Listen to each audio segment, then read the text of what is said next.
obviously she's everything he hoped she'd be. And when she comes to Valaris and the group are all nice to her, of course they are. They know she's their bestie's soulmate and she fits right in because it's where she's meant to be. He tells her in this little cabin, look, I admired you. I respected you. I felt this deep connection with you, even as a human.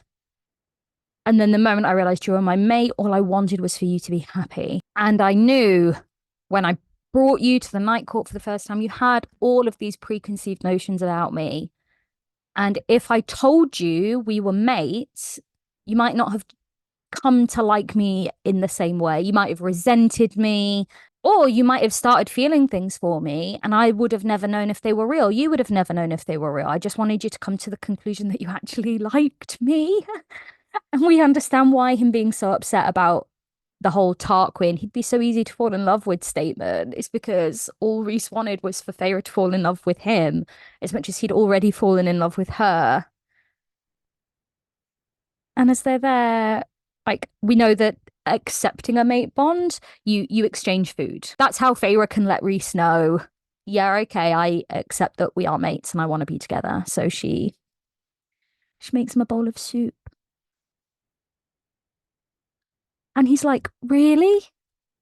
She's like, of course. After everything you've just told me, this makes total sense. Do I think it was the right thing? No, you should never lie to me. But I 100% believe you. I know you. I've got the chance to know you. And of course I want to be with you. I love you. And then we get one of the best spicy scenes. We get one of the best emotional scenes ever, followed by, like, oh, it's so good. There's pain everywhere. I have fan art of this in my house. I know. And it's just wonderful because it's taken the time to build up. And like all of the best Sarah J Maas romances, we start off by learning to respect and like each other before things actually get romantic. It's the formula for the OTPs. At this point, everything is just great. It's the best thing that's ever happened ever in a book, ever, full stop. Those two scenes, chapter 54 and 55, best chapters ever written in a book of all time. Best romance, best fancy. I love everything about them. Now, obviously, they return to Valaris and they are now a couple. Ooh. And they have heard back from the Mortal Queens. So they all go back to Feyre's family home and meet up again. After they get the chance to see the truth of Valaris through the orb, the queens still refuse to give the Inner Circle their half of the book. And my homegirl, Nesta Archeron, is so horrible to these queens. She is like, I'm so ashamed to be a human right now. You're despicable. You suck. And even Feyre admits, she's like, Nesta was fuming. Like, she's such an icon. She's so not afraid of anybody. Even these queens, like her queens, she's like, you are morons. We're all gonna die. Every scene with Nesta is a brilliant scene, in my opinion. They are, however, lucky because one of the queens has nicked the book. And she leaves it there for them. An icon, a legend. And before they return home, Cassian vows that, look, no matter what happens with the veil, we will protect you. You are Feyre's sisters. No matter what happens, we will do what we can to keep you safe. Back home, Amren starts decoding the book, but Hybern's army sweep in to try and destroy Valaris. Turns out the Mortal Queens, they've totally betrayed the Inner Circle. They've partnered up with Hybern. They've told him about Valaris. So the Inner Circle, who are all there at the time, Rhys isn't, all battle to protect the city, and you get to see all of them doing really cool stuff, and Feyre's using loads of her powers. Turns out Homegirl is just insane. And they successfully hold off the attack until Rhys returns and he puts all the wards back in place because Valaris is very well protected. Rhys just has to put the magic, like, into the spell to block everyone out of the city. So the group decide, well, why don't we quickly, like, sneak over to Hybern? If they're all coming over here, why don't we pop over to the island, just nullify the cauldron now? We've got, like, a bit of a spell from our half of the Book of Breathings. Why don't we just go and try to nip this in the bud before it can even begin? Feyre knows that what she has to do is touch the cauldron and then say a spell. But things go wrong on their little sneaky mission. Feyre doesn't get the chance to say the spell and touch the cauldron, and the whole group is captured by none other than Durian, like fully remade into a person. Like literally in the last book, he was like an eye. Now he's a whole person and he's on Hybern's side. King of Hybern uses his magic to bind everybody from using theirs. He threatens Azriel's life with an ash arrow. They shoot Cassian. Cassian's wings are like torn to pieces and it's just all bad. It turns out that Tamlin has sold them out. Like Tamlin and Lucian come in. They're on Hybern's side now. So it's now Hybern, the mortal queens, Tamlin and Lucian together on the baddie side in this room. Turns out Feyre's sisters, Nesta and Elaine, have been captured and they're going to be used to prove to the mortal queens that the cauldron can give everlasting life.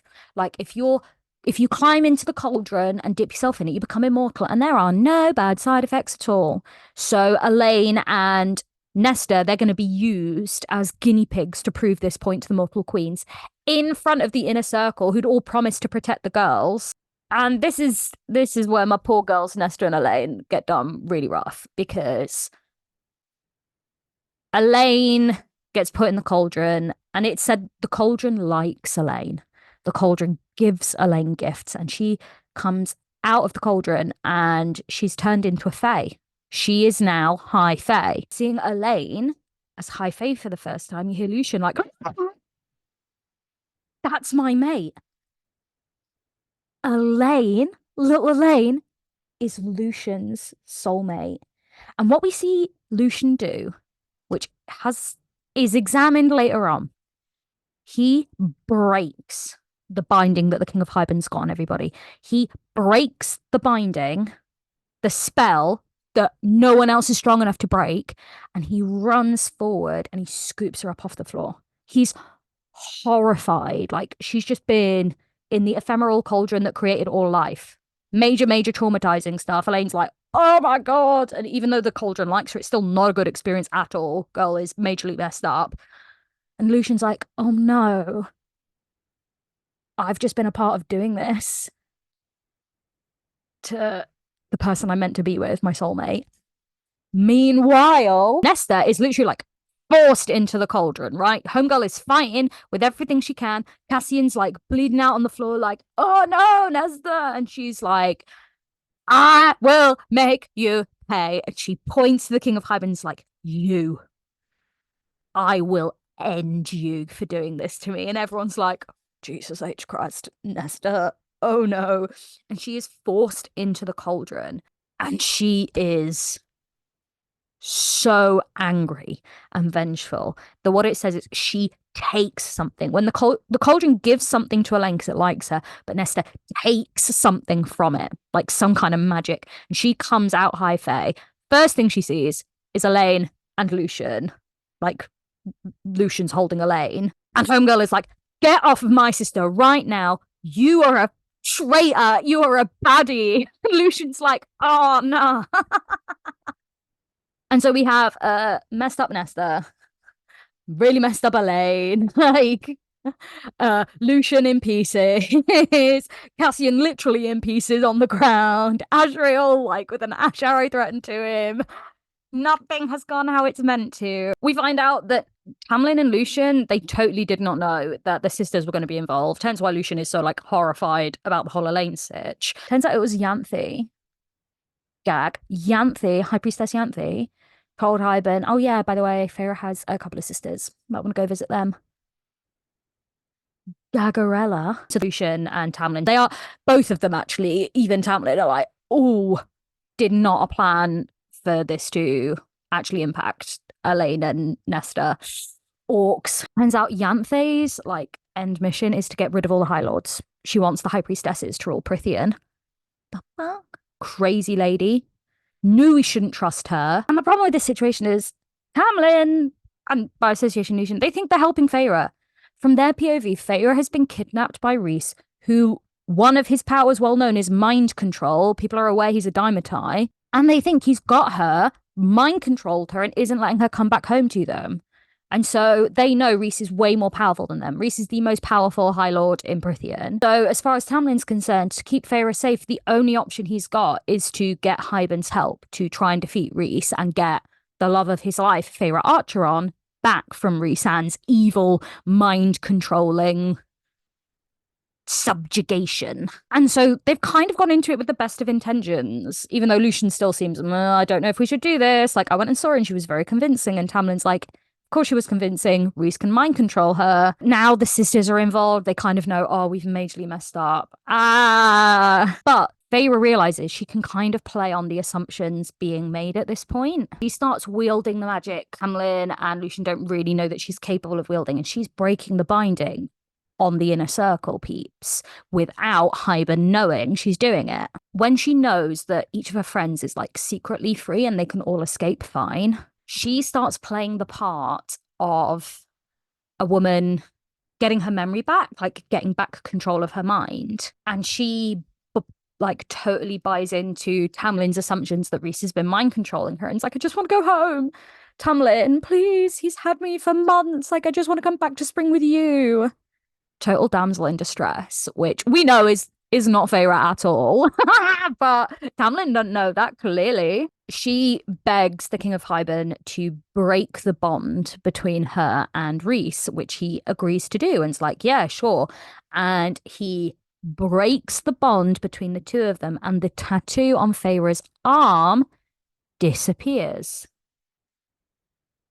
And everyone's like, oh, yeah, of course, Rhys has been controlling her through that tattoo. You know the tattoo from book 1?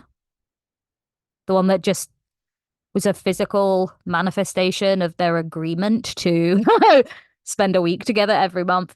That's the spell that Hybern breaks. But everyone thinks, oh, that's what connects Feyre to Rhys and lets him control her mind. She's obviously free now. But obviously, their mental connection and the fact that they are mates and they now have a fully formed mating bond between the two of them, that's still in place. You can't break the connection between Rhys and Feyre. So the inner circle, they all manage to escape with their half of the Book of Breathings. And they take Elaine and Nesta with them. So they all go and recoup back in Valaris. And Rhys starts getting ready for war. He's like, no, war is definitely coming. Dun, dun, dun. Meanwhile, Feyre stays with Tamlin and Lucian and returns back to the Spring Court. And you're reading it like, what? No! But then we get the gag of all gags. Because obviously, Feyre is returning to the Spring Court as a spy. Because they think she's sweet, innocent, human Feyre turned Fae, but she's not anymore. And we discover that they haven't just taken their former little lady Feyre back to the Spring Court. They have with them the High Lady of the Night Court. Because before heading to Hybern, Rhysand and Feyre have gotten married. And not only that, Rhys has made Feyre his High Lady. Something that Tamlin insisted couldn't happen. It doesn't exist. Rhys was like, well, it should exist. I'm the High Lord of the Night Court. You are the High Lady. We will be equally in charge.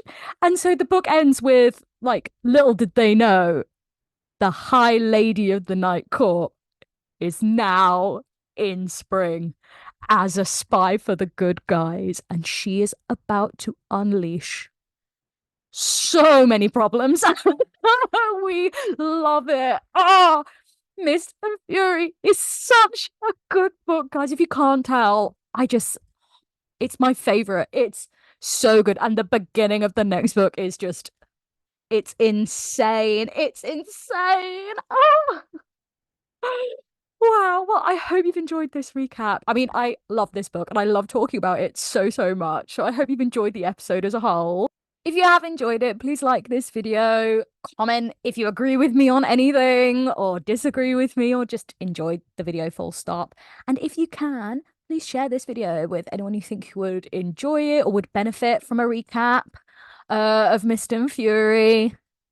And if you aren't already, please make sure you subscribe to my channel. This is a whole playlist. This is hours of work. It would be great to connect. I know my channel is really small, so if you've enjoyed this, please do go through that extra step of connecting, because yeah, at the minute it's a lot of work.